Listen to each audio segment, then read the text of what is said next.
Hey, Derek, guess what? Hit me with it. We just got a promotion with Audible. Audible, fantastic. I love Audible. Do you know what the cool thing about this deal is? What's that? If our listeners go to audibletrial.com/supercinemapod, they get a free trial with Audible. And do you know what they get with that? What do they get with that? Tell me. They get one free audiobook of their choice, and they get 2 free Audible originals, which is special content that Audible makes available free for all its subscribers. Are you kidding me? That deal is so good, I may go myself and sign them. Do you think they let you keep the books after you're done? No, you're not going to tell me they let you keep the books after you're done. Yes. In fact, you can go sign up for a trial, and you can cancel before the trial ends, and you get to keep the books you've already downloaded. Well, I don't see how you can beat that with a stick. Exactly, yeah. And you can, lots of great books, especially for fans of this show. You can listen to Super Gods by Grant Morrison, which is all about like how the superhero comics have changed and evolved over time. Or you can check out Marvel Comics, The Untold Story. Which is a terrific book. I have that both in hardcover, and I listen to that on Audible myself in my car while traveling back and forth. And there's also another similar book that's called Slugfest, which is about like the wars between Marvel and DC Comics. Oh, okay.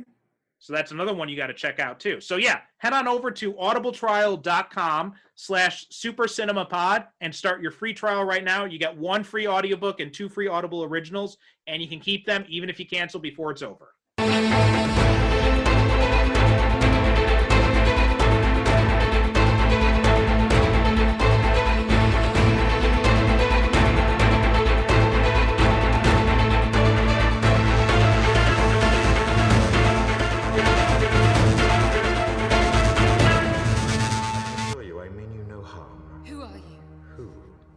Who is but the form following the function of what, and what I am is a man in a mask. Oh, I can see that. Of course you can. I'm not questioning your powers of observation. I'm merely remarking upon the paradox of asking a masked man who he is. Oh, right. But on this most auspicious of nights, permit me then, in lieu of the more commonplace sobriquet, to suggest the character of this dramatis persona. Voila! In view, a humble vaudevillian veteran, cast vicariously as both victim and villain by the vicissitudes of fate.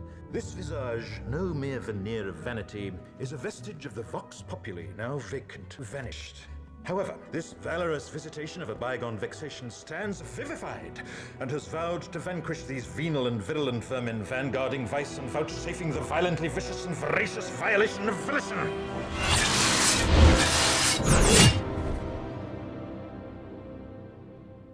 The only verdict is vengeance, a vendetta, held as a votive not in vain, for the value and veracity of such shall one day vindicate the vigilant and the virtuous. Verily, this vichyssoise of verbiage veers most verbose, so let me simply add that it's my very good honor to meet you, and you may call me V. Are you like a crazy person? I'm quite sure they will say so. But to whom might I ask am I speaking? I'm Evie. Evie? Evie. Of course you are. What does that mean? It means that I, like God, do not play with dice and do not believe in coincidence. Welcome to the Superhero Cinephiles podcast. I am half of your host, Perry Constantine. And as always, I am the other half, Derek Ferguson. How you doing today, Derek? I'm doing much better, thank you. I went to physical therapy yesterday for the second time for the situation with my neck, and it feels a lot better now. Well, that's good. Yeah, I remember you were talking about having some pain over there. Yeah. Now, your wife had a birthday yesterday, right? Yes. Patricia had her birthday yesterday. I can't tell y'all folks how old she is because she'll kill me. We won't ask. Don't ask, don't tell. Go on Facebook and friend her, and you ask her how old she is. But yeah, yesterday was her birthday, and I took her to a seafood place. Well, it's one of our favorite seafood places. People from New York will be familiar with City Island. Mm-hmm. It's a place here in New York. It's in the Bronx, and it's famous for its seafood restaurants. Oh, okay. And both Patricia and I love seafood, and of course, you couldn't go inside and be seated and eat, but they had a takeout service. Okay, that's good. So yeah, so it was a nice ride there, a nice ride back home. Mm-hmm. And we came back home, and she helped me with my homework for this episode because she was asking me, what are we going to watch?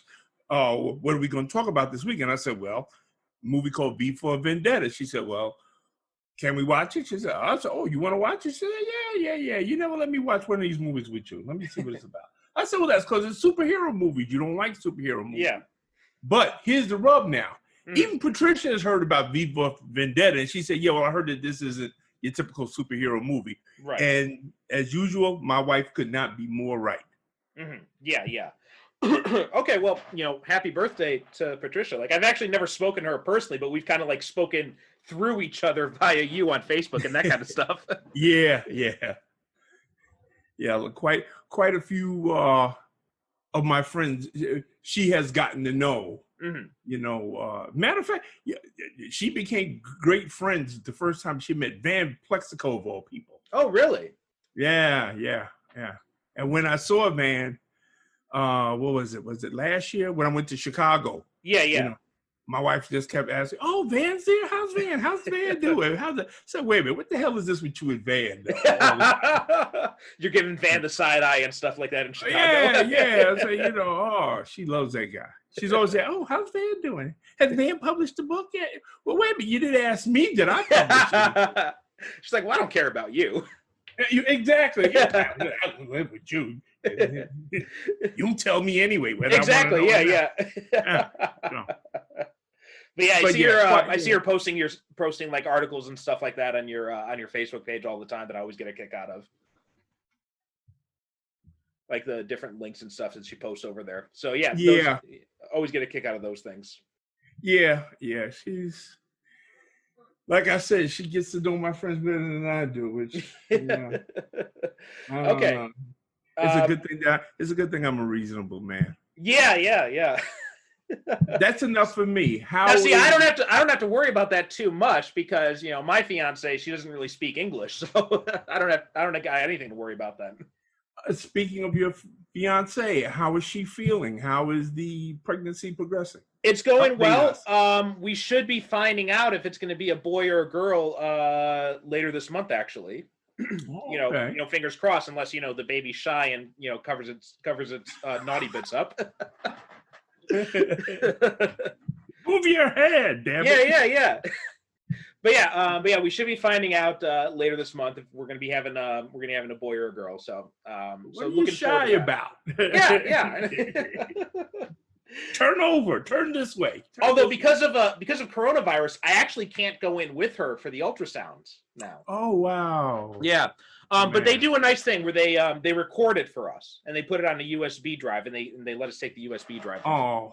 Well, so this way you can go home and you can be together and you can experience it that way. Oh, that's cool. Yeah. I mean, I did see one of the not her first ultrasound, but like I think it was like her second or third one I went to, because they do in Japan, like I guess this is not the same in America, because in America they wait a few months or something before they do like a proper ultrasound, but in Japan, like every single doctor's visit, they do an ultrasound. And okay. But yeah, so she went, and like at very early on when you first find out you're pregnant, it's like every week you have to go in.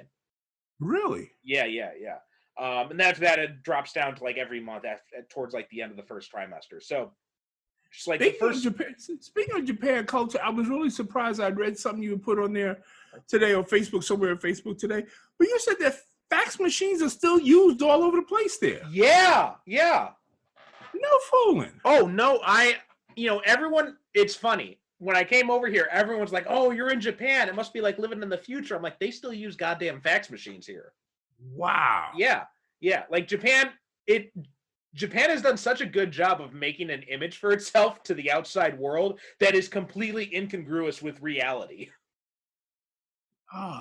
Fax machines are, as far as I'm concerned, they're instruments of the devil. I've never liked fax machines. I've always hated them. You know what the crazy thing was? Okay, so when I was back when I was working at the Board of Education, and this was like a little over getting on 10 years ago now, actually.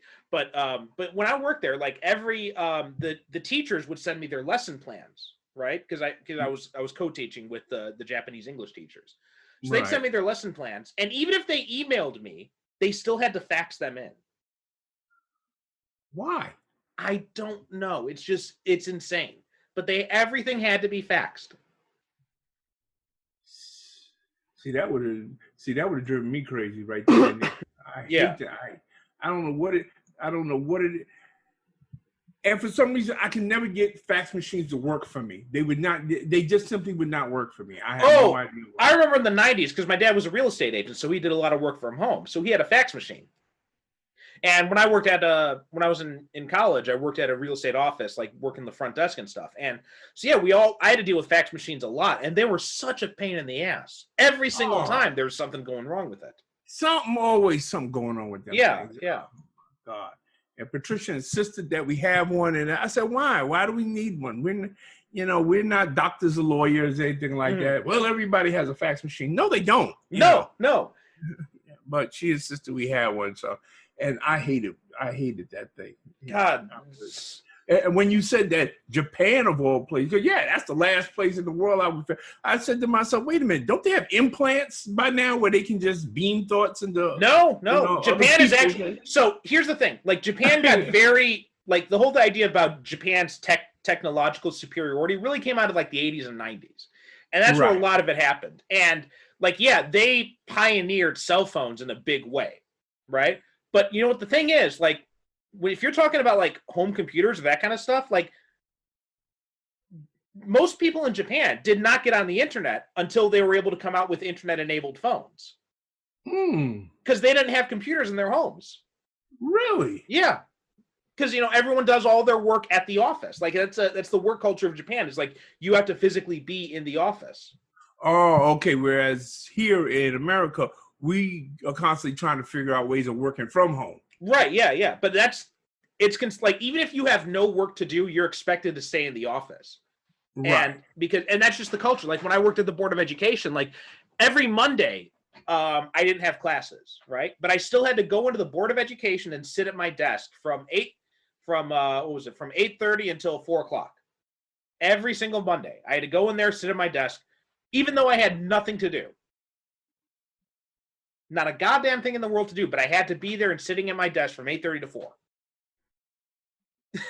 But you know what? I kind of like that strict division between work and home, which we don't have here in the United States. But I remember that when I was working, when I came home, I did not talk about my job. I did not talk about it. Patricia said, "Well, how was your day?" I would just say, "Fine," and that was because I left it there. Mm-hmm. I did not bring it home. When I went to my job, I didn't talk about my home. Whoa, Derek, what did you do on the weekend? Nothing. Mm-hmm. I had a teacher who was like that too. And in fact, we ended up becoming coworkers after I graduated. And after I graduated university, I went back to my old high school and started teaching there. And I started working with him as assistant coach on his mock trial team. So, I had known the guy for years. I had been working with him for a few years too. Spent a lot of time with him, hung out with him all the time. And then one day, this is like in my third or fourth year of assistant coaching with him, right? One of the students, we're sitting down for lunch or something. One of the students asked him, she's like, "Mr. Rodriguez, do you have any kids?" And I'm thinking like, "Oh no, of course." I was about to, and I'm thinking there, I'm like, "Oh no, he doesn't have kids." Then he says, "Yes, I've got 4 kids." I'm like, I look at him like, "What?" I'm like, "I've known you all these years. We've talked about so much stuff about my life," because I always talk to him for advice and stuff like that. And I'm like, "How did I never know that you got 4 goddamn kids?" Yeah. I'm like, every other teacher, they got pictures of their kids all over their offices and stuff. It's like, no, I leave all that stuff at home. Yeah. Yeah, that's how I was. Like a lot of people when they realized that I was married, you never said you was married. Well, why would I tell you? Yeah. Another time, like after I turned 21, I asked him one time, because we were working late one night, and I asked him I'm like, "Oh, so I'm like, do you want to go grab a beer or something?" He's like, "Oh no, I don't drink." I'm like, "How do I not know this? You're like a total stranger to me right now." Yeah. But yeah, he was just like that. He was like, no, my home life and my work life, they're completely separate entities. Yeah, that's how I was. I maintained. I did not have an intertwining of my work life and my home life.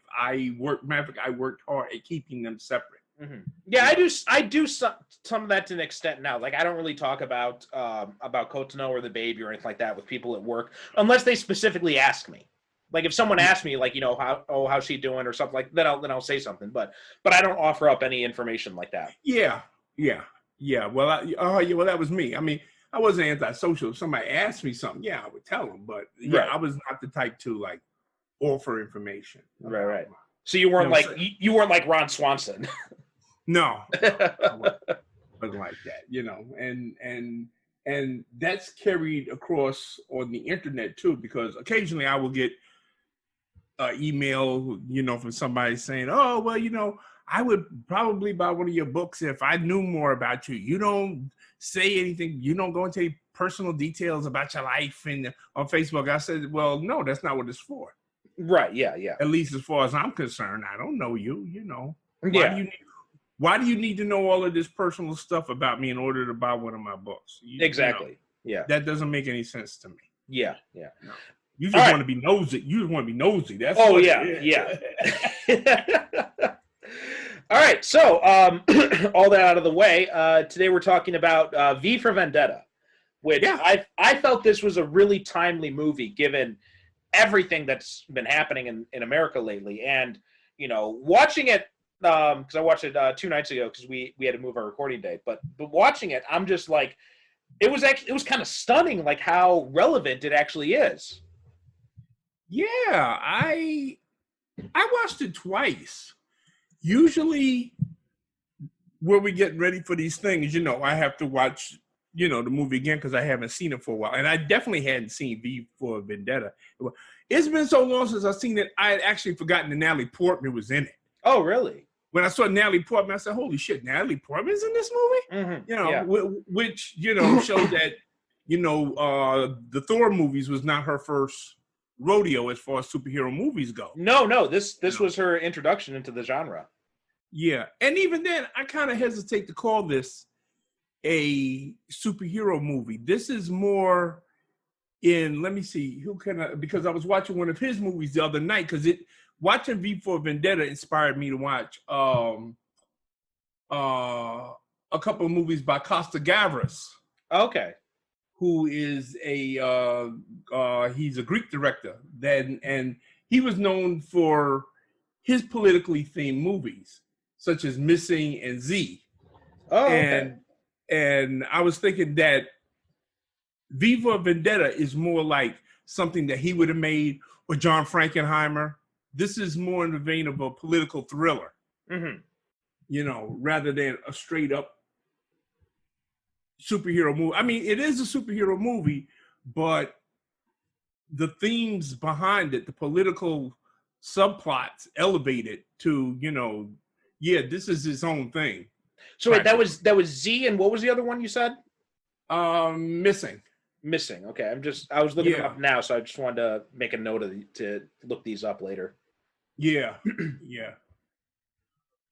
And well, it is. You're right. You make some good points there. Although it is more of a superhero movie than the original book was. Like because if you I'm not sure. You read the graphic novel? I've read the graphic novel. I didn't read it prior to us doing this because I didn't want to get the book and the movie confused in my head. Right. I said I'll read the book. Because I've got the graphic novel around here somewhere. Mm-hmm. Yeah. I read it years ago when it first came out. Yeah, I read it. Back when I was first getting into comics, and of course, everyone recommends because that was like in the mid-late 90s, and at that point, everyone's like, "Well, if you're going to read comics, you got to read V for Vendetta, you got to read Watchmen, you got to read Dark Knight Returns, all the the mainstays that everybody always recommends." And V for Vendetta was in those. So yeah, I read V for Vendetta. I think when I was a college student was when I first read it, and I hadn't really read it since that. Now that I think about it, until. Yeah, so I reread it because I bought it on Comixology like a year or two ago. So I finally got around. I'm like, well, since we're going to be talking about the movie, this is a good time to go and reread it. So I watched the movie and then I read the graphic novel again, and it's like there's a lot of differences, but not.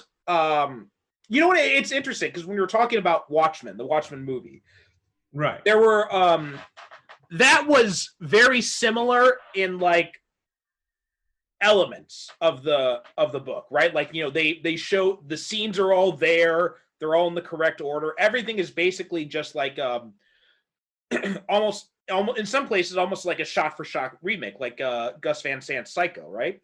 Right. But V for Vendetta is different in that they do change things. However, V for Vendetta feels like it's closer to the mood and the tone that Moore and David Lloyd were trying to set with the book, as opposed to Watchmen, which feels like it got the visuals right, but the tone and the mood and all that was kind of lost, and was kind of in some cases was the opposite of what Moore and Gibbons intended. Ah, I see what you mean. Yeah, so I thought that was kind of interesting when I was rereading the book. I'm like, okay, well, because in the book, Evie is 16 years old, right? And she's very naive, right? She doesn't know like anything. Whereas in this one, you know, Evie's an adult woman. She's intelligent. She knows what's going on in the world. Like her parents were political activists, and you know, she paid attention to what they said. And you can tell, like even from the start, when she sees Prothero on TV and she turns it off, right? And like she has that kind of visceral reaction to it. And you know, she's also talking about like when the security guard's watching Storm Saxon, she's like, "How can you watch that shit?" Right? And all that kind of stuff. So she knows what the world's really like. She's a much more informed citizen. In fact, it was kind of reminded me of a lot of like suburban middle class white voters, right? Okay. Like they complain about shit, but they don't really do anything. Right. Yeah, exactly. That's how she comes off. That she Yeah. complains about a lot of stuff, but hey, as long as the lights are on and she's got food in the fridge, you Right. know, how bad can it be? Yeah. So that was one thing that really jumped out to me. Also, V is much more sympathetic and much more heroic in the movie than he is in the book. Because in the book, he's just a total fucking bastard. Yeah, he's much more, from what I remember of the book, he was much more, they call him a terrorist in this movie, but in the book, yeah, he is much more of a terrorist. Well, yeah, the whole thing about like Moore's whole idea was the dichotomy between anarchism and fascism. That was what he was trying to explore. And so like V was a symbol of anarchy. And like he wasn't fighting for democracy or freedom, he was fighting for anarchy. He was fighting to get rid of government completely. It wasn't specifically about getting rid of a fascist government. But they changed that in the movie, and V is much more about democracy. Yeah, he's much more of a heroic character. He's a character that we can sympathize with, right? And we can say, yeah, okay, well, this is our good guy, you know. Right. Even though he doesn't do things that are kind, because you know what he does to Evie is kind of messed up. Oh yeah, what he does to her, you know, halfway through the movie. And you know I have to give them credit for that, because for them to. Because that was one thing I thought, oh, they're going to cut that sequence out completely, or they're going to completely neuter it, or what. But that was one sequence that they kept that pretty much true to the comic. And they didn't sugarcoat it for the movie either. No, you know, not at all. Yeah, it really didn't. I mean, there's a lot of things they didn't, you know, sugarcoat. I love John Hurt. You know, when John Hurt showed up in this movie, I said, okay, I know who he's supposed to be. He's supposed to be Big Brother from 1984, you know. Right, which is a nice little ironic twist, because he was the hero in 1984. Yeah, exactly. So when I see him on this, you know, this immense screen, and he's ranting and raving, and the stuff is flying everywhere, I said, yeah, okay, I know who he's supposed to be. And so I'm having fun with him, carrying on like a madman while everybody else is cowering and they're saying, oh shit, this asshole, you know. Did you notice too, when he was on screen, like how big his pupils were? Yeah.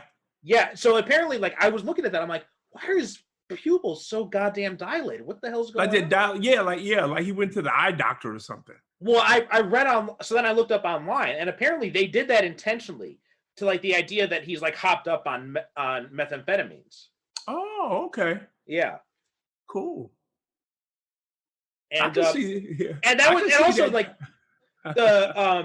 the screens and stuff like that. That was mostly intended as an allusion to 1994, in fact, because in the movie, not in the movie, in the book, he doesn't appear on screens like that. Okay. Like the meetings he has with people, they're pretty much in-person meetings. In person, yeah. Yeah. I like this. I like it better, though. You know, that kind of Big Brother type of reference. Yeah, Because you know this, you know there is some Orwellian, type of touches right. that are in the movie. You know, Yeah. that I appreciated, and I said, okay, well, I know where they're going with this. And as I posted early on, I find it fascinating that the British are apparently fascinated with fascism. Well, you know what? Because when Moore wrote this, it was basically an anti-Thatcher work, because he wrote it he started writing it in the early '80s. Okay. Yeah. And, yeah.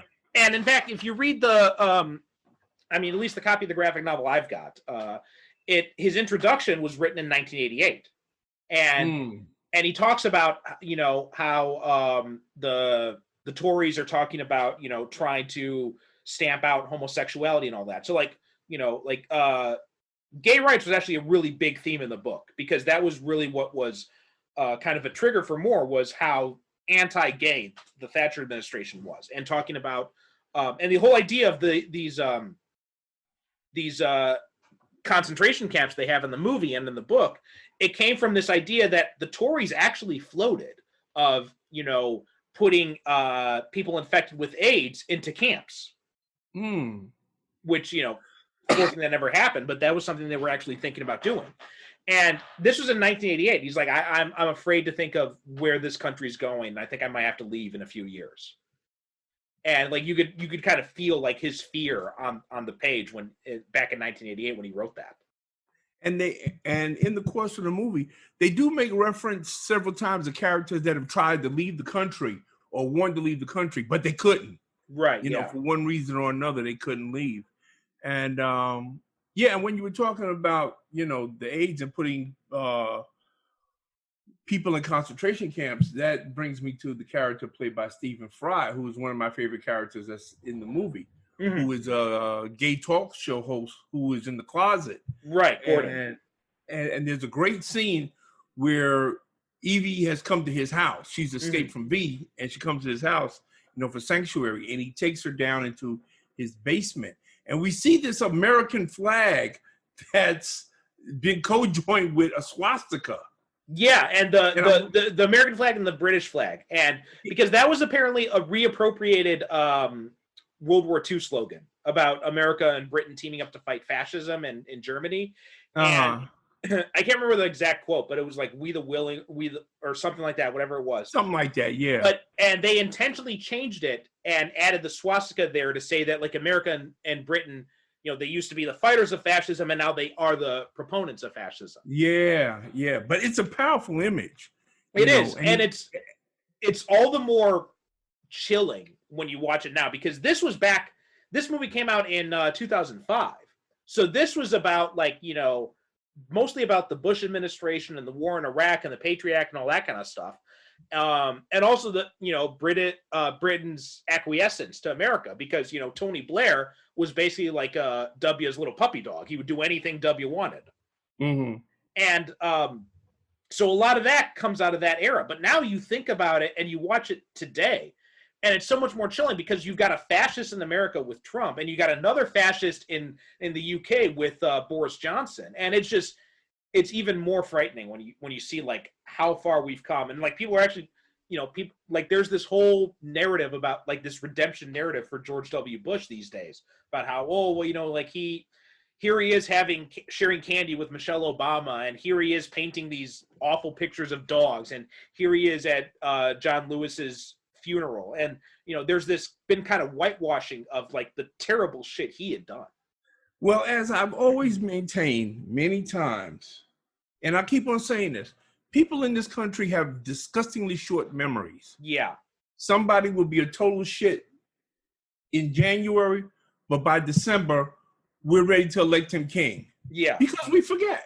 Yeah. We forget, things, we're so hungry for the next bright, shiny thing. Mm-hmm. Yeah. And we are constantly looking for stimulation and, excitement and something to talk about and something new that we forget what people did. And yeah, I know I hear some people out there saying, well, we should forgive. Hey, listen, I'll be the first person to say, yes, of course, forgive. However, that doesn't mean you're supposed to forget. Right. And also, I think forgiveness has to, I think, there some things forgiveness has to come with a mea culpa as well. Yeah. I mean, listen, I may forgive you that you broke into my house, but hey, I'm going to make sure I put a double lock on the door. Exactly. And, yeah. And I'm going to move to the, I'm not going to forget you, but that's how American society is. Right. And but you make you make a lot of excellent points about the timeliness of this movie, especially when it gets to the part in this movie about the St. Mary's virus. Yes, exactly. That was something that really jumped out to me as well. There's a lot of disturbing parallels to the coronavirus that's going on here now. And I'm saying, holy shit, when was this movie? I'm looking at when was this movie made again? Yeah.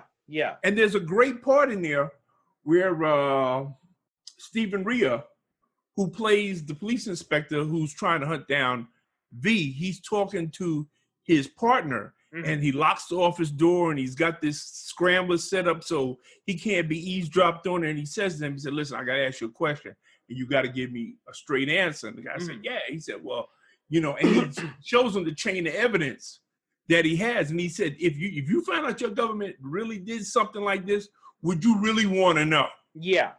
And then they just leave it at that. And I think that we're at this point now with the situation in our government where we have to ask that question. Well, if we find out our government did this, do we really want to know? And if we do want to know, what are we going to do about it? Right. Yeah. Well, and just like the parallels with that, because obviously the coronavirus is a natural thing. It just happened to hit during this time, but the parallels of what the government does in response to that, there's striking similarities, like the militarization of the police to put down protesters and that kind of stuff. And I'm actually watching this movie. I was thinking, I'm legitimately surprised that there aren't medical camps for people infected with coronavirus. Yeah.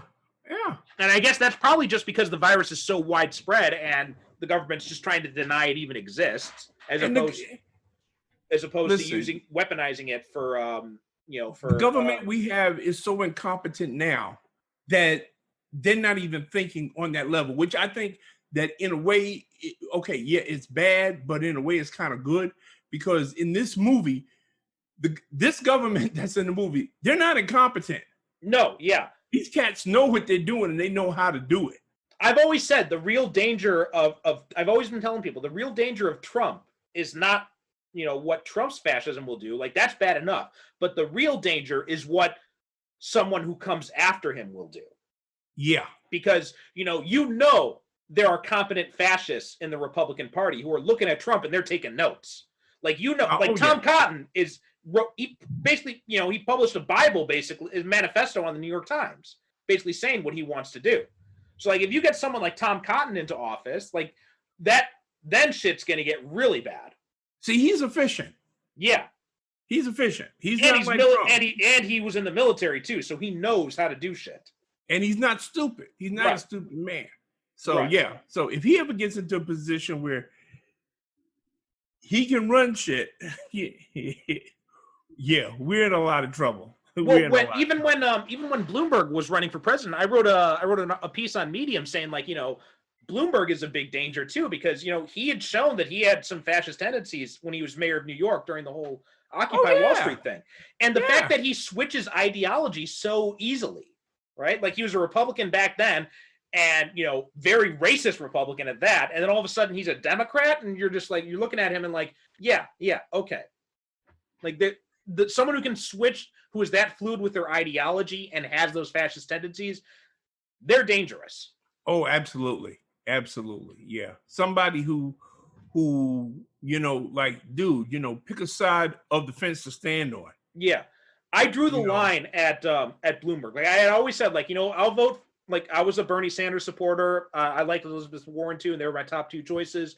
But my whole thing was like, I'll vote for whoever the Democratic nominee is, even if it's Amy Klobuchar, who I despised, or Pete Buttigieg, who I didn't care much for either. Amy Klobuchar, what you got against her? She's kind of hot. Oh, I don't care about her appearance. I'm just talking about like I mentioned this on the show before, but like when Andrew Yang brought up this whole thing about how America had intervened in elections before, and Amy Klobuchar got like so righteously angry at him about that, and she was like, "Well, why do you say that America had intervened in other elections? We had never done that." I'm like, "Bitch, yes, we did." Well, of course we did. Yeah, anybody would, and anybody that would defend that we didn't do that. Yeah. Okay. Either you. Okay.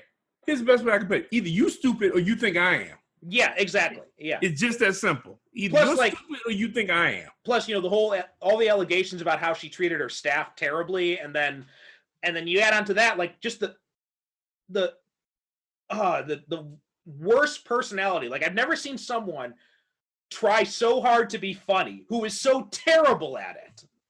Oh God, yeah, Like the joke she told about her fucking hair in the wind. Like, she should have just kept with the soccer mom persona. Well, that's the problem. She was too much of a soccer mom because she kept using these bad mom jokes, and I'm just like, just if I heard her tell that story about her hair in the wind one more time, I swear my TV would have been broken. Yeah. It was a clown car. I mean, I distinctly remember watching one of the debates and all of the people on the stage. And Patricia said, she said, I can't take any of them serious. She said they should just pull up in a clown car and they should all climb out one by one. Although you got to give credit to Warren in those debates, man. She was on fire. Oh yeah. Well, yeah. I mean, there was one debate. She came out riding on a horse, flinging sticks of dynamite. And she was like challenging everyone on the stage. Yeah, she's like, "You want some next? You want some next? Who's up? Who's up?" And then she turns on Klobuchar. She's like, "I'm coming for you next, bitch." She was taking on everybody left and right. Oh, it's a holy shit. She's not taking no prisoners. Even though I know she would not be, she's technically in the running, but I know she would definitely not be Biden's running mate. But I would love to see her in a debate with Pence. Oh yeah. She would tear him like 5 new assholes. And that'd just be in the first 5 minutes. She'd eat his ass alive. Yeah. Yeah. Unless they gave him a shot to wake him up, Even still, I'm not sure you'd be able to do it. Well, I mean, first you'd have to make sure you had another man moderating the debate because he can't be alone with a woman who's not his wife.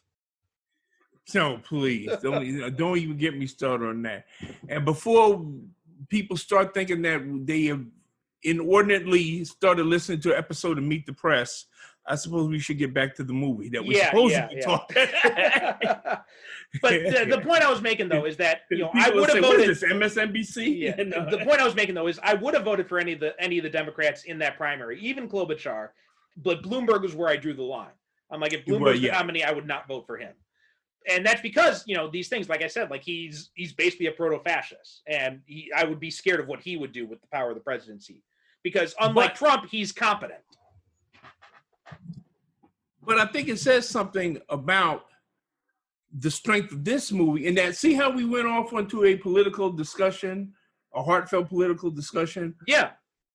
Because of this movie. And I think, and really, something, and I would advise everybody within the sound of our voices to that this is a movie that really should be rediscovered right about now, because this is the perfect time for this movie to be rediscovered. That's what I was thinking. That's why I watched it again for a second time, because I said, something, this is a movie really people should be watching now. Exactly. Yeah. And 15 years later, and it's so much more prescient than it was even back then.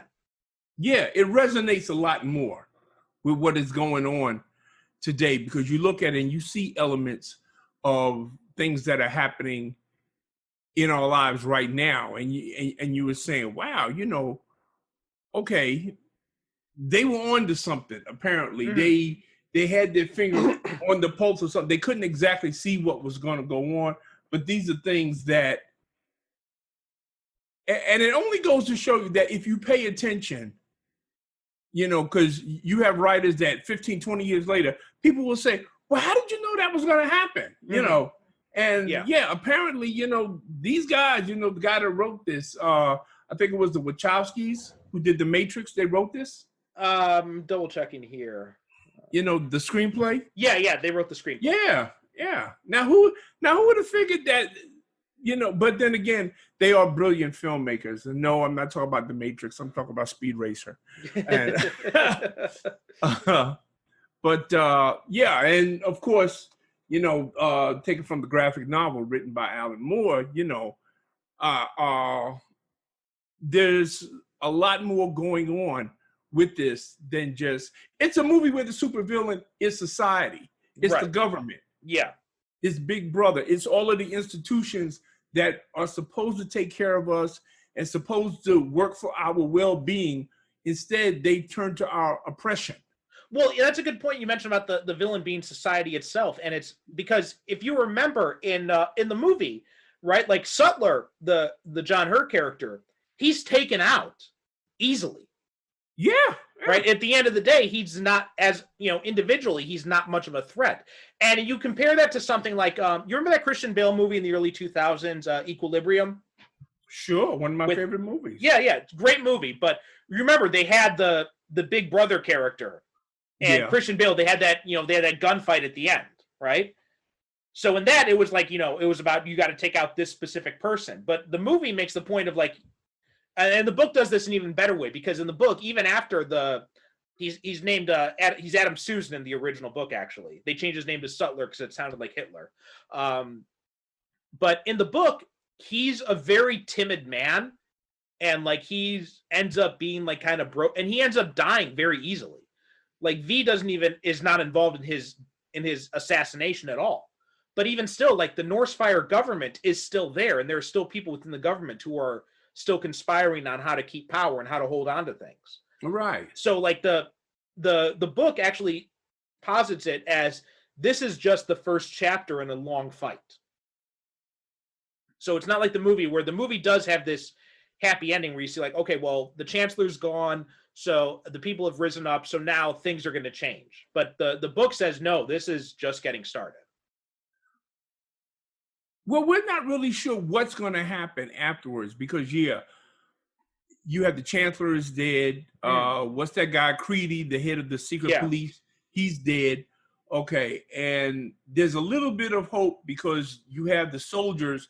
They're waiting to gun down all of the protesters that are dressed like V. And they're coming in like this huge horde. And they're coming. And the soldiers at the last minute, they let them go through because they're not getting any orders. There's nobody to tell them. Know what to do. Yeah. So on their own hook, they just let them go ahead. And then they're all standing there. And of course, we watch the Parliament blow up and everything like that. Mm-hmm. And you blew up Parliament. But what happens after that? Well, that's true. But there isn't but the note of hope is much stronger in the movie than it is in the book. Absolutely. Yeah, absolutely. I mean, because there is the hint that Evie is going to go on. She's going to take up the fight because V says, well, I'm leaving everything to you, my books and right. That's another slight difference from the book, because in the book she actually does become V, if you remember. Yeah, right, exactly. It kind of ends on a similar note to how it begins, because she takes someone else in as V and takes him into the Shadow Gallery. And so she's like training someone else to be like her successor. So the book sets it up as like an ongoing fight and like a continuing cycle. Whereas the movie, right. Yeah, I mean, that's how it should be, because one of the brilliant things about this movie, and I stand up and give a standing ovation to Hugo Weaving, who plays the whole movie with his face completely covered. Yes. Which is what you're supposed to do. He wasn't one of these prima donna actors where, there's got to be a flashback scene where, you see my face and everything like that. No, he does not do that. He plays the scene because V is supposed to be an idea, a concept. Mm-hmm. It's not supposed to be identified as a person per se. You're not supposed to see him as a person. That's a good transition, because I definitely wanted to talk about Hugo Weaving's performance, because, and we're not talking like, a Batman mask or something where you can still see his mouth and his eyes, like, completely concealed. And it's not even like Deadpool where they had the benefit of they were using you know, kind of like green screen technology to to record his facial movements and stuff, so he could still be expressive with his eyes. It's nothing like even like that. It's just completely covered the whole time. The whole time. The only acting he does is with his body and his voice, and he's masterful. Oh my God! Like I knew he was a good actor, but until I saw this, I didn't know how good of an actor he was. Exactly. Because to be able to do that, and especially a character like V, who is, in the book, he's not supposed to be sympathetic at all. They make him more sympathetic. But for Weaving to be able to pull that off without you ever seeing his face is just it's a masterclass in acting. And it's incredible how even in the middle of when he's committing horrible acts like psychologically torturing Evie or killing people, and he's just charming. Yeah, he is so charming the entire time. The entire time. There is never a moment in the movie where no matter what he's doing, he's holding people hostage with a bomb. He's going through a hallway with these huge honking knives, killing guys left and right. But he remains charming. Yeah. Incredible performance. I love it. I love his introduction to Evie when he's using the word V like nothing. Almost every other word starts with the letter V.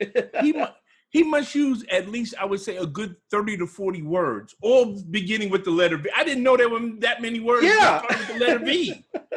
Oh my God. And he's just going, and it's like poetry, the way he's saying it. Yeah.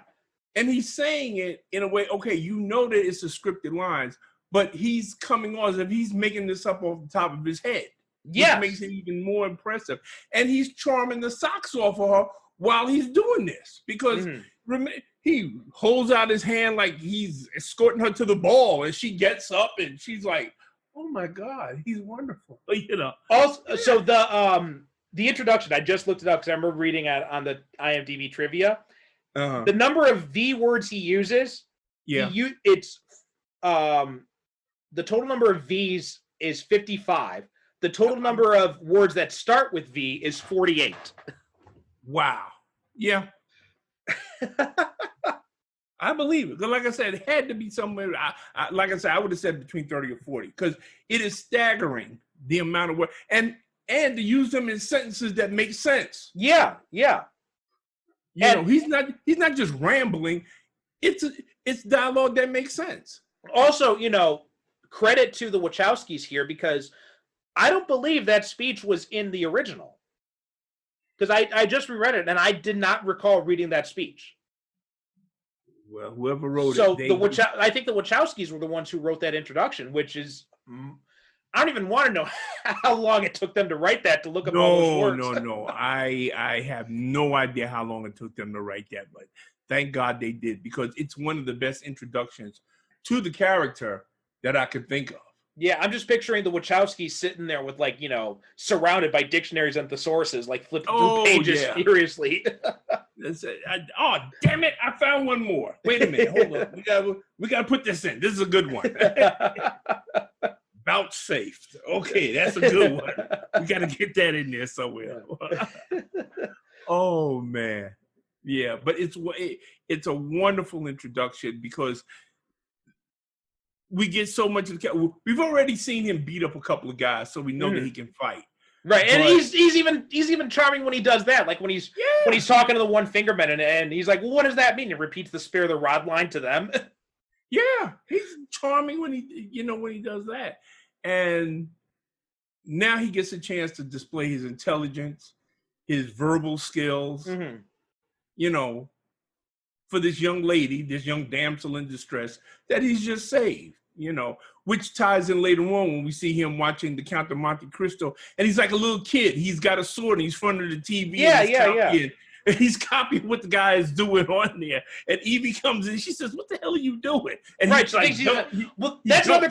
that's another good point too, is that they showcase V's insanity in different ways. How he does kind of revert to a kid when he's watching the movie and he's reenacting stuff like that. And it kind of shows he's such a tragic character, probably a little bit more so than in the movie, than in the book, because you feel so much sympathy and empathy for him. And, you know, like, and in the book, you know, like I said, he's a total bastard in the book. So it's kind of hard to feel sympathetic for him because he's just an idea in the book. Yeah, here you know, we find out just enough of his background, which I appreciated. You know, we didn't need to go into any long, deep dive as far as his background goes. Right. But we get just enough about when he was at the, what was it, the Lake Lark Hill Hill. Detention Center, Lark Hill Detention Center. And we get just enough so we can piece together his origin and say, okay, I understand this guy, where he comes from and what was done with him. So we don't get a deep dive into his background or everything like that. The whole point of this character, I think, in this movie is who he is now and the mission that he's dedicated himself to. And it's and what I like is that if it was just about just killing the people that did him wrong, that would cheapen his whole concept. Right. But he is trying to be the living embodiment of an idea. And that's extremely difficult. Ask Captain America. Exactly. Yeah. But that's what I like about this character, you know. Well, something else about that too is, you know, it goes back the Spider-Man thing, and I think you mentioned this once before as well. Whereas the reason why Spider-Man is such a New York hero and such a beloved hero of so many people is the fact that anyone can be Spider-Man under that mask because you never see his face. Yeah. Now that's like V. Like V takes that to another level because you really never see his face. Like he could be, and especially with the types of people who were imprisoned in these detention camps, like he could be a gay man. He could be a Muslim. He could be Palestinian. He could be black. He could be anything. Right. There's a great scene.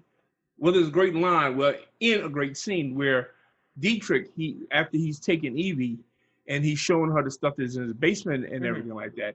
And she said, well, what's that? Because there's this huge book that's open. He said, well, that's a Quran. He said, it's a copy from the 14th century. Yeah. And she said, well, why do you have it? You're not Muslim, are you? He said, do I have to be Muslim to appreciate, you know, the language, you know, the poetry? Yeah. Do I have, which is a lot of what V is all about. Do I have to be one thing or another in order to embrace this idea that people should be, that the government should be afraid of their people, not the other way around. That's a great line he has in there. People should be afraid of their government. Yeah. Government should be afraid of their people. People shouldn't be afraid of their governments. Yeah. That is great. I use that line so many times in when I teach Battle Royale in my film class. I always bring up that line because it fits to so many different movies. It's a powerful. No, it's not even just a line. It's a philosophy. It is, yeah. It is. That one line, that's a philosophy. And again, that's something that the Wachowskis added, I believe. That wasn't in the original. I told you, these guys are brilliant. They're not guys now. No, not. What I mean. Yeah. You know, not that there's anything wrong with that. No.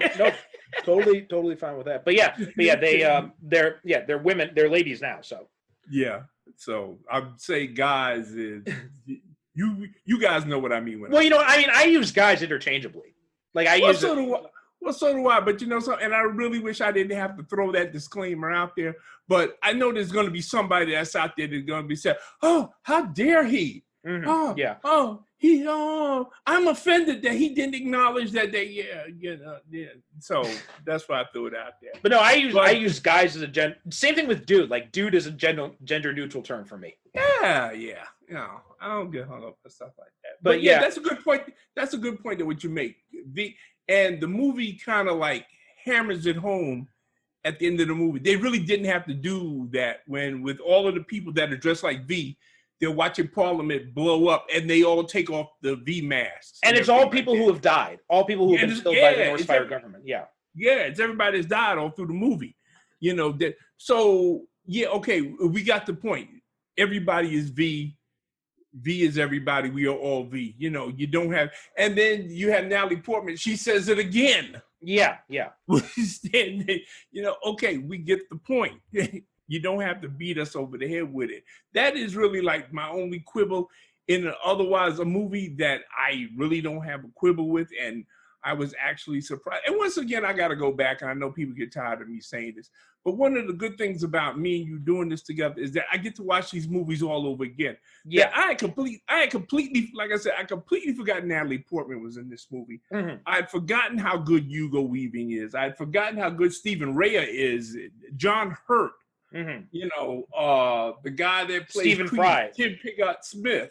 Yeah. You know, yeah, Stephen Fry. Yeah, I had forgotten how good these people are in this movie, and I'd forgotten how good the story was, and how it's not just a guy in a costume and a mask running around beating up people. No. The movie is far from being about that. I was actually very surprised when I saw this movie in the theater, because I was prepared to hate it, right? Because Hollywood has never done, up until this point, Hollywood had never really done any favors to Alan Moore. No. And I know you like League of Extraordinary Gentlemen, but it's completely removed from the graphic novel. Like, it may not. Oh yeah, absolutely. But listen, let's be honest. I've read the graphic novel. There was no way you was going to get that on American screens. No. There was no way in hell they were going to put that on American. So when they said that they were going to make a V for Vendetta adaptation, like, I was prepared to hate it. But thankfully my friends, they're like, no, we want to go see V for Vendetta. So they dragged me to the theater. I was prepared to hate it. And I'm sitting there, I'm watching it. And when the credits rolled, I'm like, you know what? That was different from the graphic novel, but they still got a lot of it right. In fact, I'll go as far as to say, like, I think this is the, aside from TV, right? Because the, Swamp Thing on DC Universe and Watchmen on HBO, those obviously were really good adaptations. But as far as movies go, I think this is probably the best adaptation of an Alan Moore work we've seen on screen. You know what? I'd have to go back and read the graphic novel again, but I'd probably have to go along with you on that one. And just let me say this about Alan Moore real quick. I know a lot of people, and I get in arguments with people about this all the time, but I have a serious problem with writers who get paid very good money for TV or movie adaptations of their work. Take the money, cash the check, and then proceed to trash the movie. Whoa. To be fair to Moore, he does not take the money. Yeah, he does. Okay, that's what I was getting into. Okay. This is why I respect him. First of all, he says, no, don't put my name on it, and don't give me the money. Yeah. You know what? More writers should do. If you think that, that they have trashed your work and, this is horrible, everything like that, I don't know. I have a problem with the hypocrisy of taking good money from people who adapt your work, and then you make a career out of trashing. That Alan Moore doesn't do that. He doesn't take the money. He does don't put my name on it, which I respect highly. I just wanted to throw that out there for, no other reason. So yeah, that's a good point. And yeah, I agree. I am glad that he's, he has disowned it. And also, like, Joel Silver, who was the producer, did a really shitty thing in the lead up to this movie, right? He went out there and he said, "Oh, Alan Moore is really enthusiastic about the movie." And when Moore heard that, he right away called up the closest reporter he could find. He's like, "I didn't say that shit." Yeah. And that's actually what triggered him taking it, because his whole attitude about film adaptations of his work, he's like, "Look, I don't care. Do whatever you want. Don't involve me." That was all. Yeah.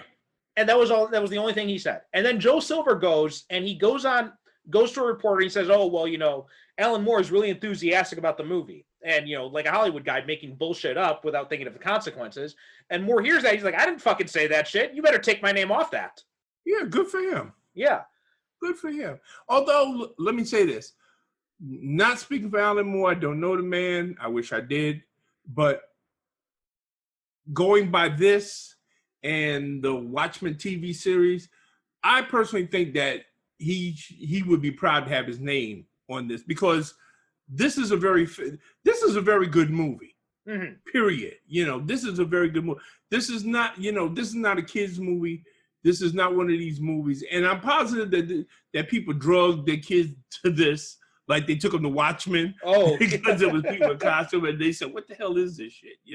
This is actually, when people talk about superhero movie made for adults. See, this is what I consider, not the violence, not the saying fuck every 30 seconds, which for some inexplicable reason, screenwriters seem to think that, y'all white people say fuck all the time. I actually do, so that makes sense for me. Oh, okay. Well, but you're unusual. Well, yeah. In fact, you know what? It's funny. I've sworn a lot more since I moved to Japan because there's no social filter because I speak English and everyone else speaks Japanese. Oh, okay, yeah, okay. Well, you get away with saying it then. Exactly. So when I went back, I remember one time when I went back to this is like after I'd been in Japan just like a few years or so, and went back to the States. Mom's like, "Why do you swear so much?" I'm like, "Oh, I didn't even realize it." Yeah, you didn't. Yeah, you've been away for so long. Because I don't have any social filter now. There's nobody to like judge me whenever I say it. Yeah. Oh my God. I told Kosno that, I said, look, I'm going to tell you right away. Like, our kid is going to hear the word fuck early, and they're going to hear it often. And it just may be their first word. Listen, I know people that the kids that the cuss words, that was the first thing that they learned. Mm-hmm. Yeah. I knew a kid that was saying motherfucker by the time like he was, that was practically his first word. Well, remember in Endgame when he says shit and then his daughter repeats it? And he's like, no, we don't say that word. That's mommy's word. Yeah. Mommy coined it. Yeah. So that way, if she does say it around Pepper, she'd be like, well, mommy, I learned it from you. Hey, there you go. Listen, blame it on the wife. Why not? But, Kevin Smith told his daughter about swearing. He said, swearing built our house, so you can swear all you want. No, I hear that. Yeah, I hear that. So that's good. I'm glad he's not a hypocrite about it. No. I mean, listen. It is what it is, and if your kids have to learn that kind of language, why not learn it at home? Exactly. Yeah. Yeah. At least this way, you know where it came from. Mm-hmm. Now, the opposite side of Alan Moore is, even though, I'm glad that he removed his name and he was committed to his values and his opinion about that and how he didn't want to be attached to this in any way, shape, or form. But that being said, I think he gets a little bit too up his own ass when it comes to these adaptations. Like, I think because this is a really, he complained that the whole idea is that, like, he complained that they changed the idea from about being, fascism versus anarchy to being neoconservatism versus liberalism. And he complained about that. And I'm like, well, looking at it now, like, it's very clearly still fascism versus, democracy. But even still, even if it's like, anarchism is a tough thing to get across in a mass market movie. And it's this very complex ideology. And like, there's so many different factions of anarchism. So which probably fits because anarchy is because of what it's all about. But still, like, I think he gets a little bit too up his own ass about these adaptations. Much as I admire Alan Moore is a guy that not only reads too much of his own press, he believes it. Yeah. I get that. Because when you have so many people telling you, how brilliant you are and oh, you're a wizard and oh, you come up with these incredible concepts and everything like that. Yeah, you have a tendency to start saying, well, if everybody's telling me I'm this brilliant, then quite obviously it must be true. Mm-hmm. And and then you can go off and write self-indulgent 1,000-page books. Yeah, that nobody reads. I don't know. Maybe some people have read it. I don't know. I have not met anybody to date who has read that book. No. But yeah, I think that. Yeah, you know what?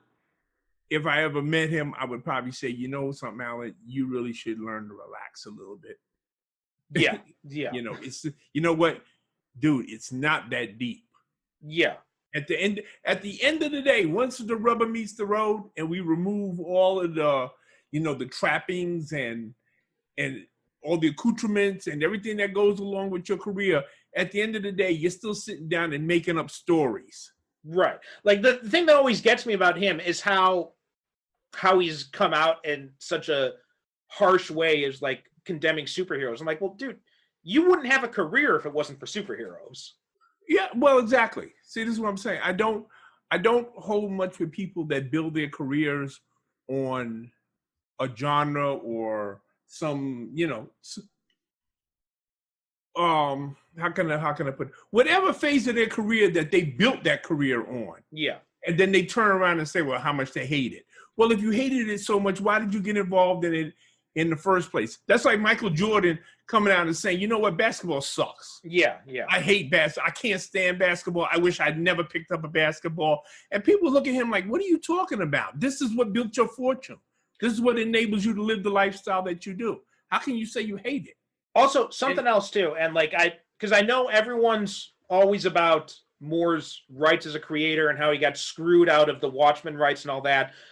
The truth is actually a little bit different, because Moore knew what kind of deal he was signing, and well, of course he did. I mean, he said it at a convention. He's, there's something that came out back at the time. He was at a convention. They were talking about Watchmen, and he had said that the deal is, if the book goes out of print, we'll get the rights back. But if it stays in print, the DC keeps the rights, and we're fine with that. He had said that on the record. And then the thing is, like, nobody expected Watchmen to be as popular as it was. So everybody who thinks that DC has been doing this to intentionally screw more out of the rights, like, if the book had stopped selling, DC would let it go out of print. Thank you. Thank you.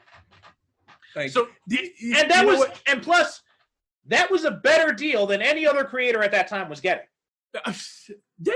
Are you kidding? I would love a deal like that. Yeah.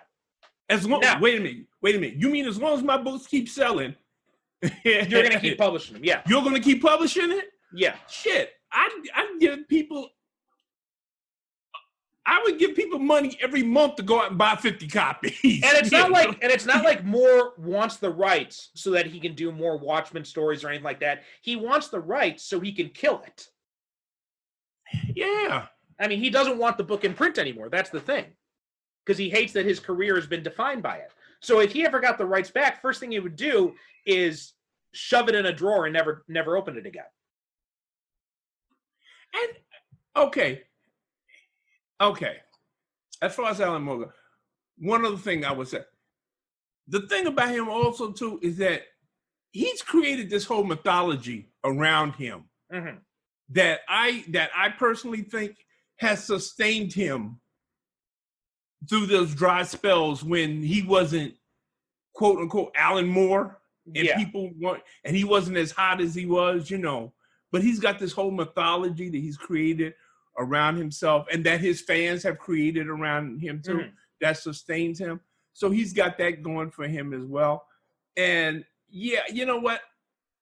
I don't know. On one hand, I can understand how you can be a creative person and the only thing that people ever want to talk about or that they remember you for is something that you wrote 30 years ago. Right. Okay, I can understand that as a creative person myself. Yeah. That's kind of frustrating. That, well, I just wrote this last year. Did you read? No, fuck that. I want to talk about Watchmen. Mm-hmm. Oh shit. Yeah, I got to talk about Dr. Manhattan's blue dick again. Yeah. So I understand why that's kind of frustrating.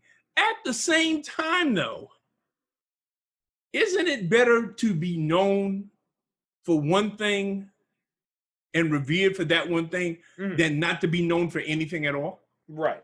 And you know what?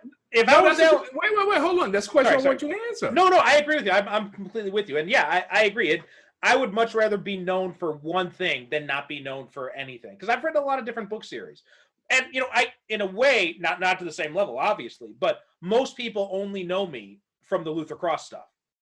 Right? That's been my most popular series. Like, most people don't know about the Vanguard superhero books. Most people don't know about the Myth Hunter. Nobody knows about the Infernum books. But like, nobody ever talks about those. They only talk to me about Luther Cross. Right. And you know what? And I'm glad, because those books, they pay my bills. Bingo. There you go. I mean, most people, I ask them about my other books. They don't know anything about. They will. Oh, Dylan. That's all they know. And me. Listen, I'm cool with that. Yeah. Yeah, fine. Hey, as long as I keep cranking them out, and they keep buying them. Yeah, exactly. I'm happy. Now, would I like for people to buy those? Of course I would. I'm not insensitive. I'm human, of course. But I am grateful for the fact that this is something that people love so much. Yeah. And I can't help but think that maybe if Alan Moore could, disconnect from his own ego for a while and stop reading his own press and just be grateful for the fact that he wrote this one thing that is a worldwide phenomenon. Also, if I was Alan Moore, I'd be very happy that people mostly know me from Watchmen and V for Vendetta than they do from that weird porno comic he did about Alice from Alice in Wonderland and Cinderella. See, I wasn't gonna go there.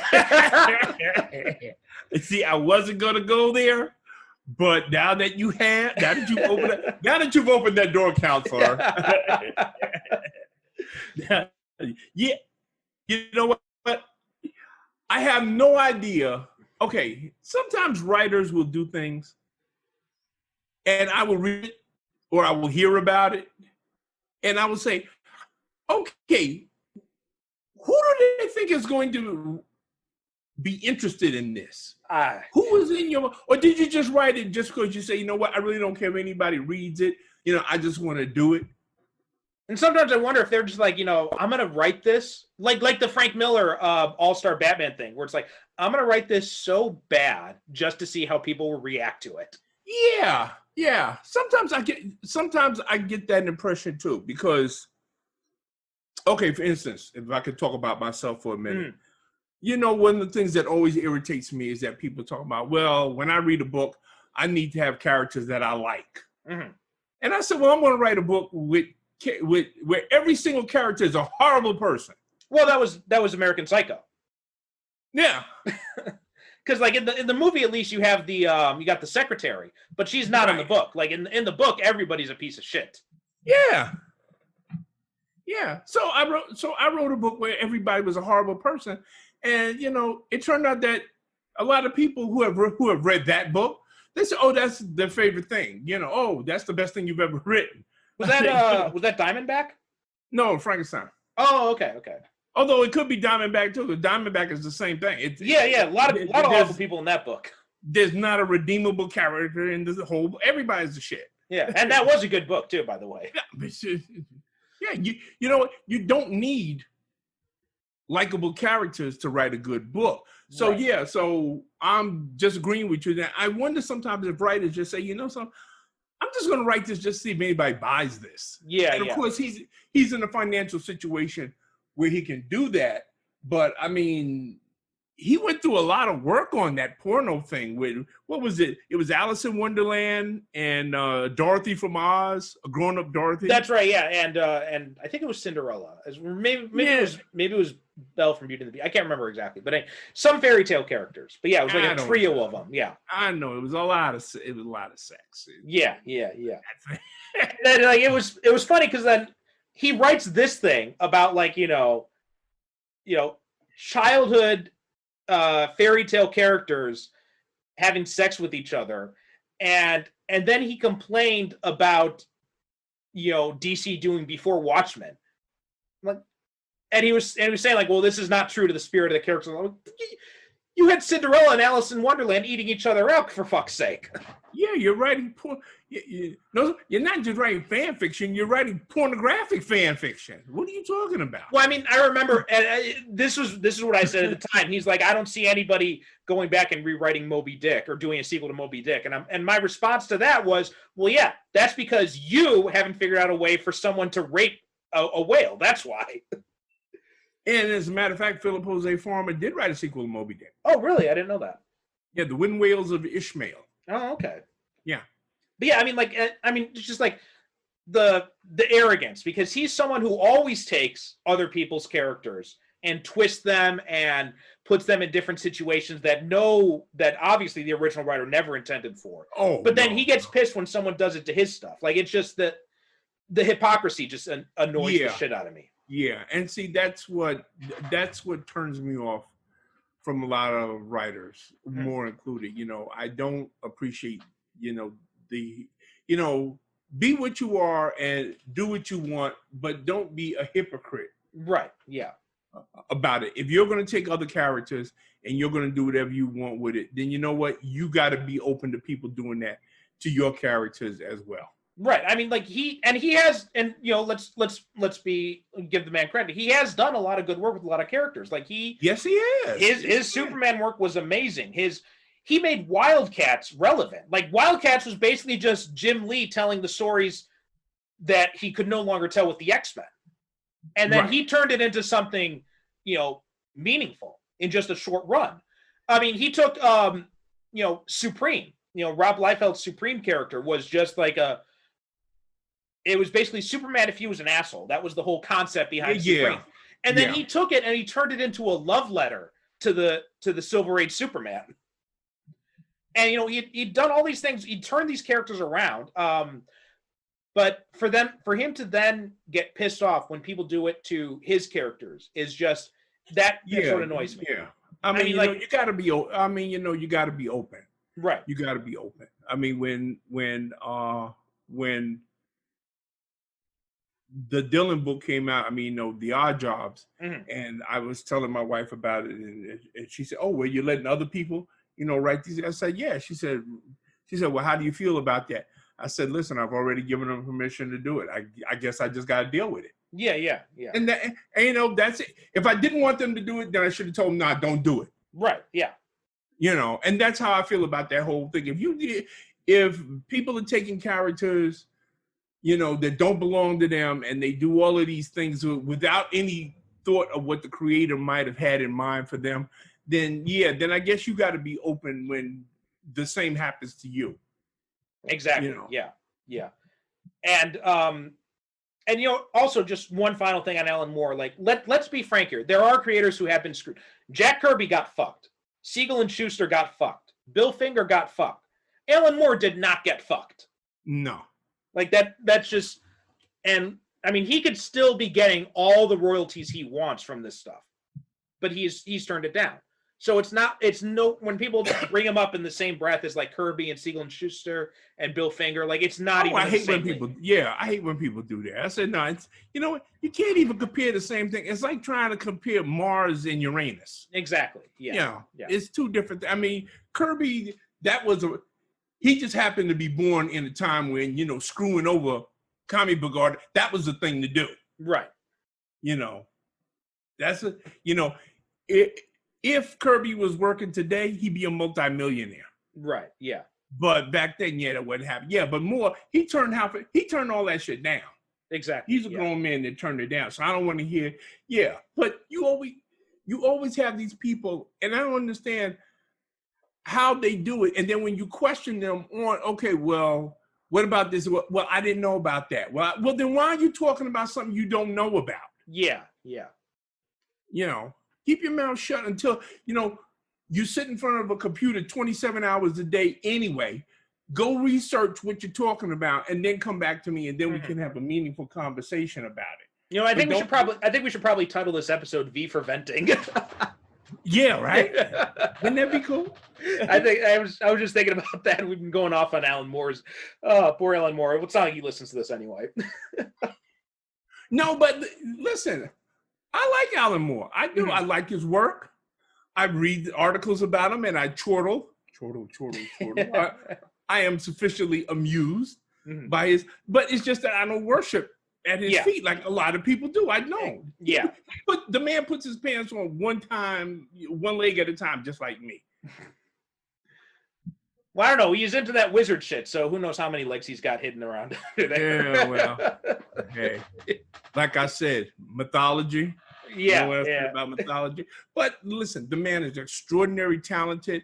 I do not take that away from him. But like I said, I just think that he, has bought into his own mythology. Yeah, he's got to crawl out of his own ass.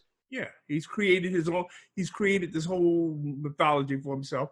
And, and he needs to stop reading and believing his press. Exactly. Yeah, I agree. All right. Okay.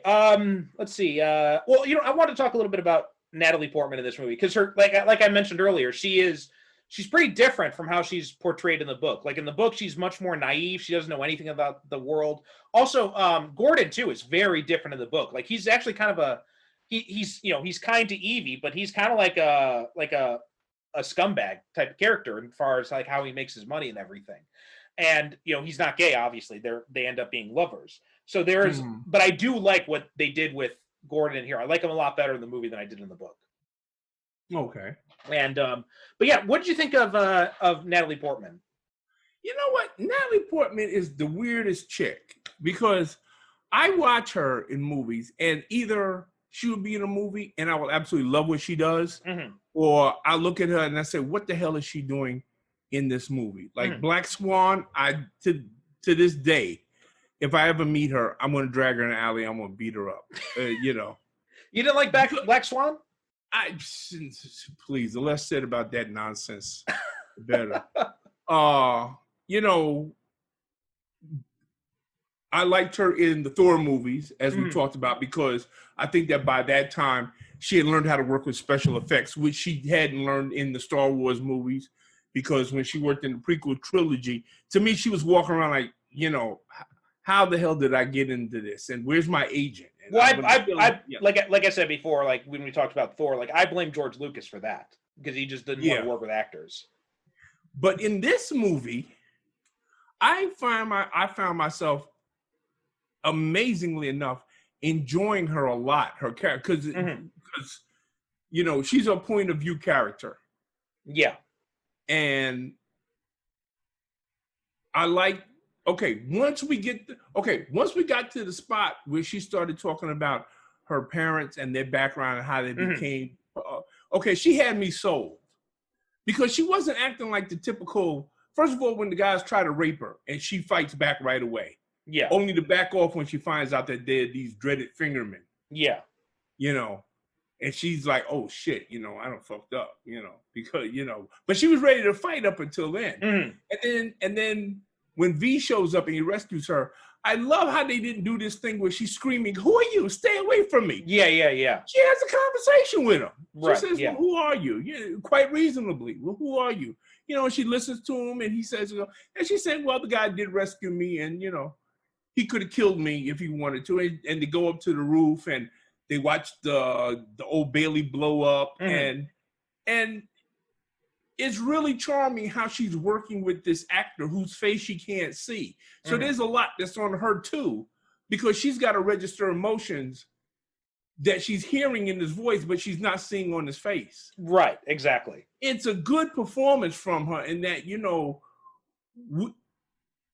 because when she has the scenes with V, all the emotion that we can see is coming from her. So she, in a way, she's emoting not only just for her character, but for his as well. Right, yeah. And that's what I really liked and what I really enjoyed seeing. I thought she was very good in this. Yeah, I thought really so too. Liked her. Now, I do have to mention, though, just because, apparently I've talked to some British people, and they said, her accent is terrible.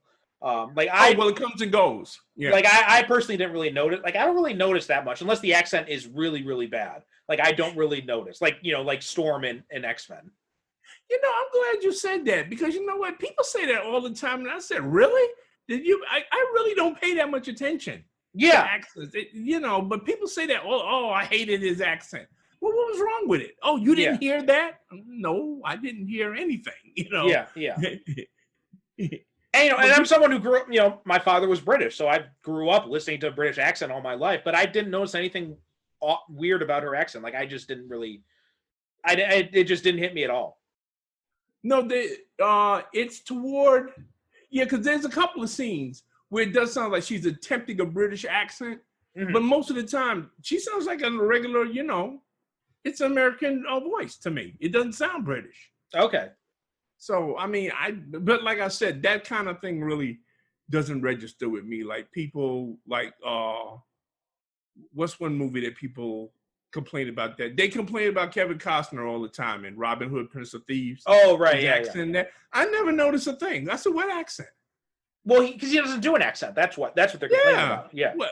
Well, you know what? Because remember because they spoofed that in Men in Tights, because Carrie Ells says in that, it's like, unlike some other Robin Hoods, I can speak with an English accent. But you know what? I appreciate an actor who's smart enough to know that they can't do that. And they say, listen, people just gonna have to listen to me speaking my regular voice, then try to attempt a bad accent. Well, you remember when Iron Man 2 came out, everybody was bitching about the fact that Black Widow didn't speak in a Russian accent. And she's a spy. Well, yeah, exactly. She's a spy. Why would she speak with a Russian accent? And she's been working around the world for so long, and she worked in this elite spy agency. You'd think they trained her to drop the accent to speak in something more neutral. Now, I'm sure that when she goes home to Russia, the Russian accent comes out. Yeah, but when she's going around the world doing spy shit, no, she's not supposed to sound like a Russian. Yeah. But yeah, well. But okay, let's moving right along. Moving right along. Also about the Evie and V relationship. It's also much more of a romantic relationship in the movie than it is in the book. Because in the book, it's almost like a father-daughter type thing. But in the movie, there's like this affection that's brewing between them. Yeah. It's a romance that's never consummated, which I actually like. Yeah. Because now we're in that like Phantom of the Opera sort of. And in fact, thing. that it makes V's torture of her all the more terrifying, I think, because you see how much affection he has for Evie up until that point, and then for him to still do that, she's like, "Oh wow, that's terrible." Yeah, but then again, he does it because he knows he's not going to be around. Well, yeah, I mean, I'm not saying it's bad. I'm saying like it is bad. I'm bad. And I'm saying like it shows like how strong his convictions are, that he knows that he has to do this to her to, wake her up to the reality of the world. Yeah. And so, but it makes it a lot more. It's a lot more profound, I think, basically, in the movie than it is in the book because of how much they build up their relationship up until then. And that's exactly what it is. It's profound. I mean, let's not get around it.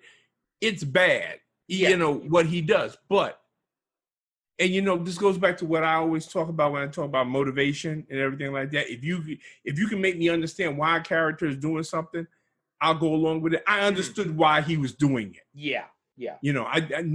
I don't like it. I don't approve of it. I'm saying, well, dude, you could have just sat her down and talked to her. But, but I do understand why he did it the way he did it, because it's kind of like, what it was like? It was like the old way of teaching somebody how to swim. You just throw them in the deepest part of the pool, right, and just hope they don't drown. Right, yeah. And that's essentially what V does to her in this movie. He throws her in the deepest part of the pool.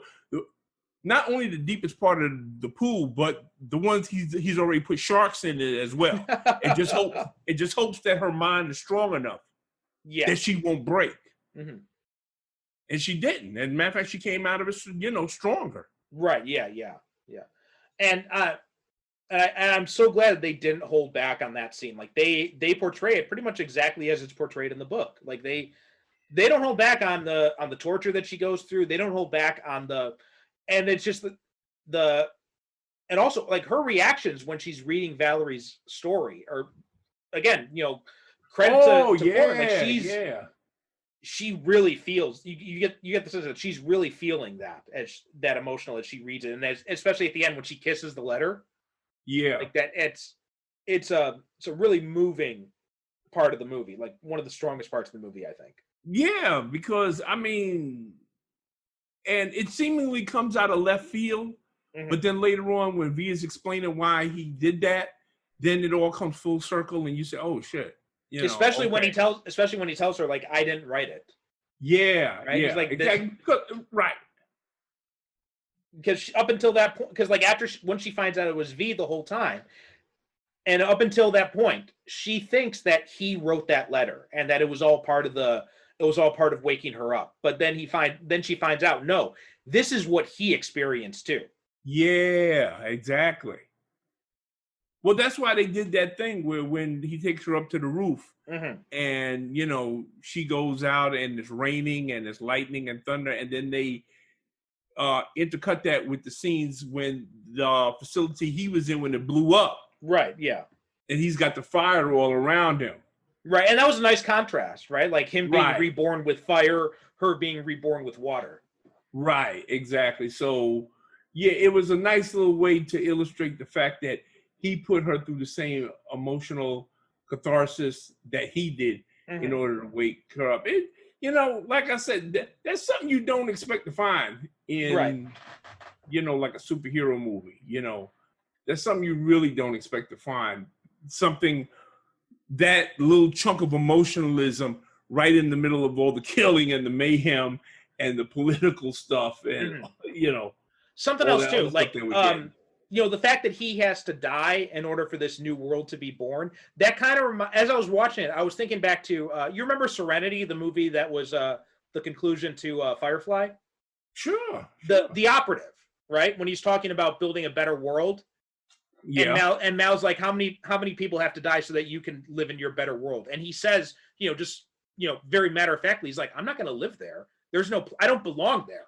Yeah, I don't belong there. Yeah, and it's the same. I get the same sense from V, where he knows that he's got to create this new world, but there's no place for him in it. Yeah, it's kind of like the one of my favorite tropes in Western movies is that you will have the people, you'll have a town, and it's being beleaguered by, you know, all these rustlers and, you know, bad men and prostitutes and everything like that. So then townspeople reach out to Gunslinger to come and clean up the town.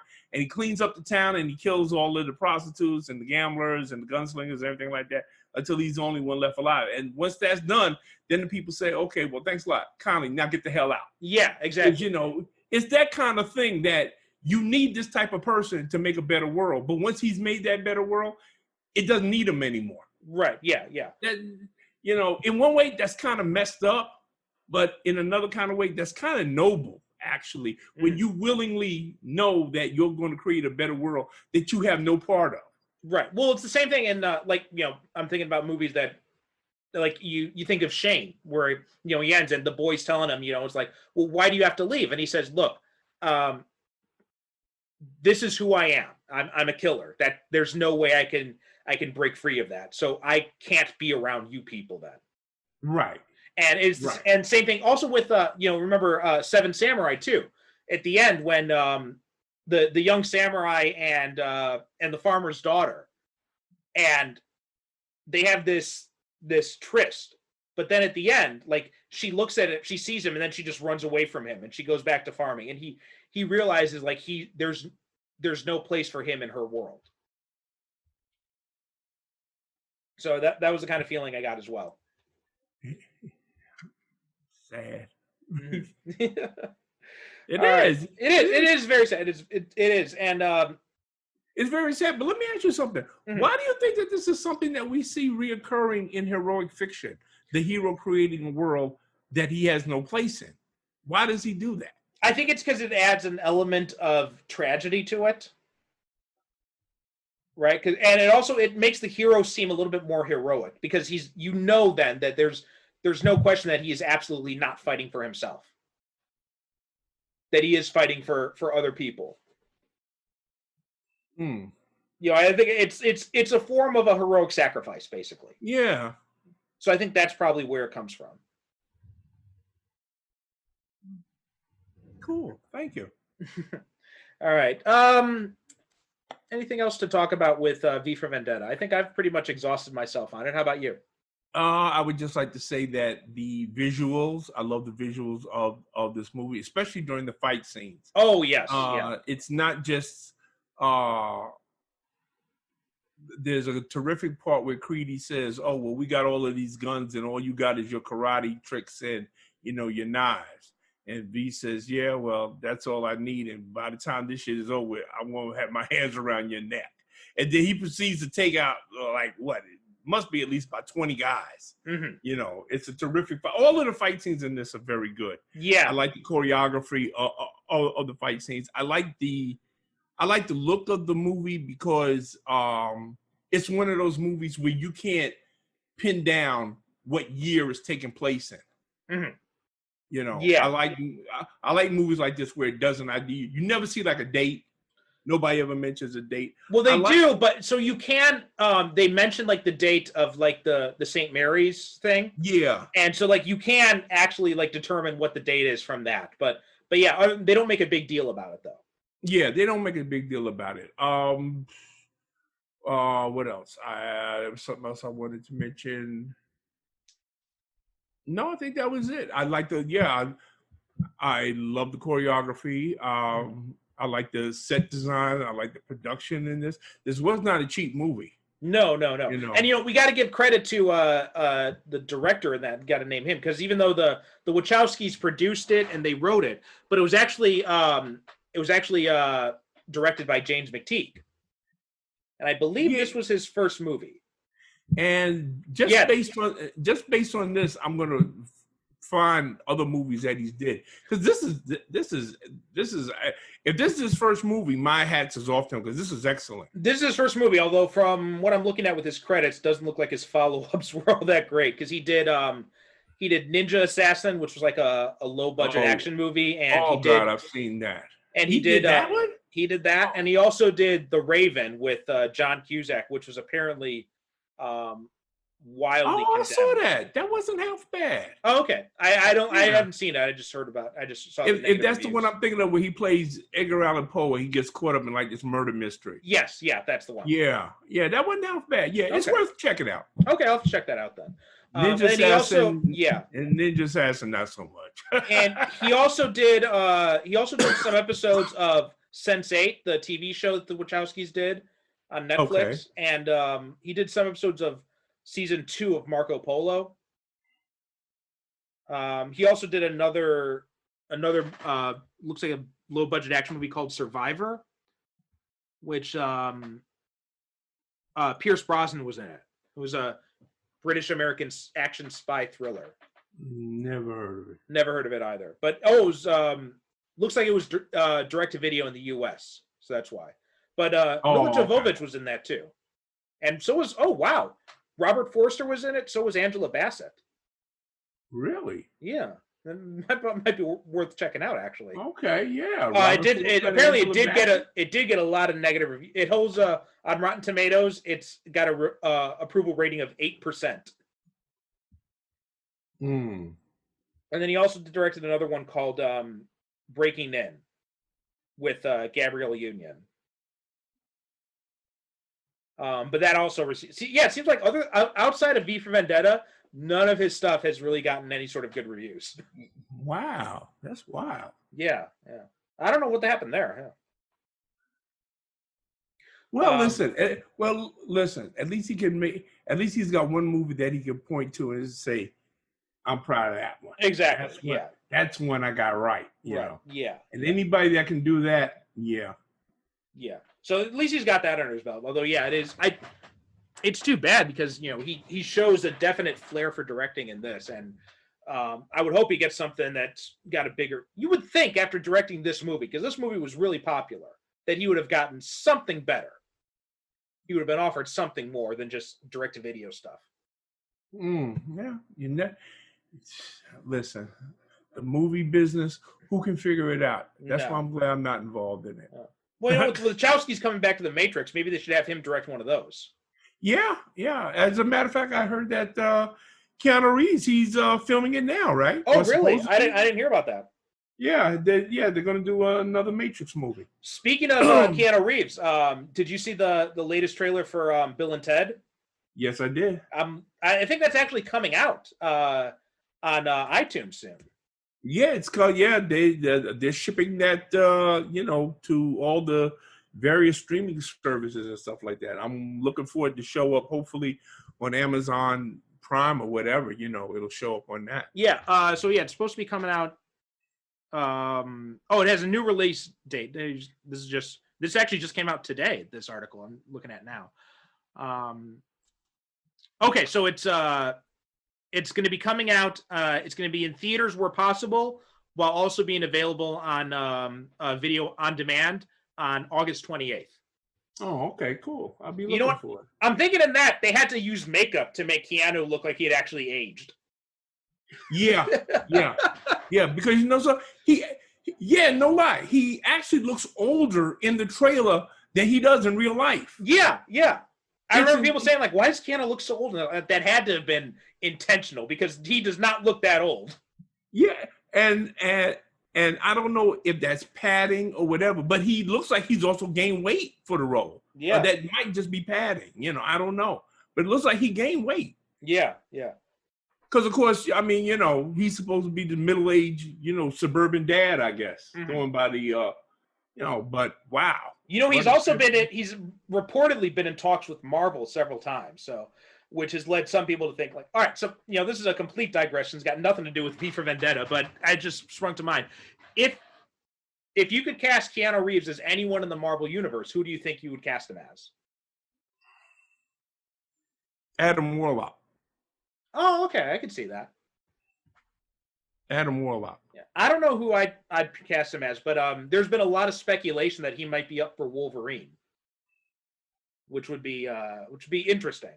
It'd be interesting. Yeah, it would definitely be interesting to say the least. Yeah. I saw a lot of people mention Namor, but I don't see him as the Namor type. Like physically, yes, but not, personality wise. But you do know? Did you watch the Hobbs and Shaw? Did you watch the spinoff? That one from the Fast and Furious. Hobbs and Shaw. Oh yeah. Okay, you saw Hobbs and Shaw. Remember that voice that came out of the machine at the end of the movie after they busted it up and after they killed Idris? Well, they didn't kill him. They just threw him off the cliff. I think he's still alive. Idris Elba, and it was the mysterious leader of that organization. Oh, right. Yeah.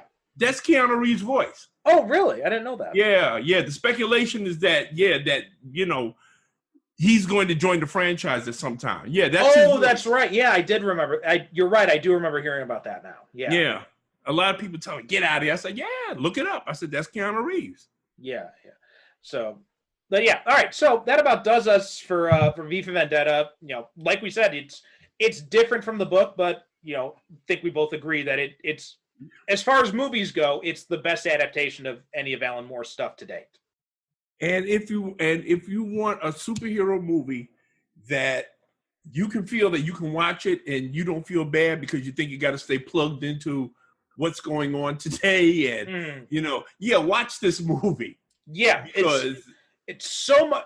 It's haunting how much more relevant it is today than it was back 15 years ago when it came out. This is an extremely timely superhero movie. Exactly. Yeah.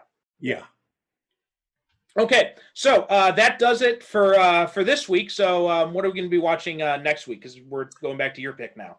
Okay, and you know what? Since we touched upon the theme very briefly of superhero movies that have the theme of society being the supervillain, I thought we'd go with something that's a little bit more recent that we haven't yet talked about. People keep asking me about it anyway.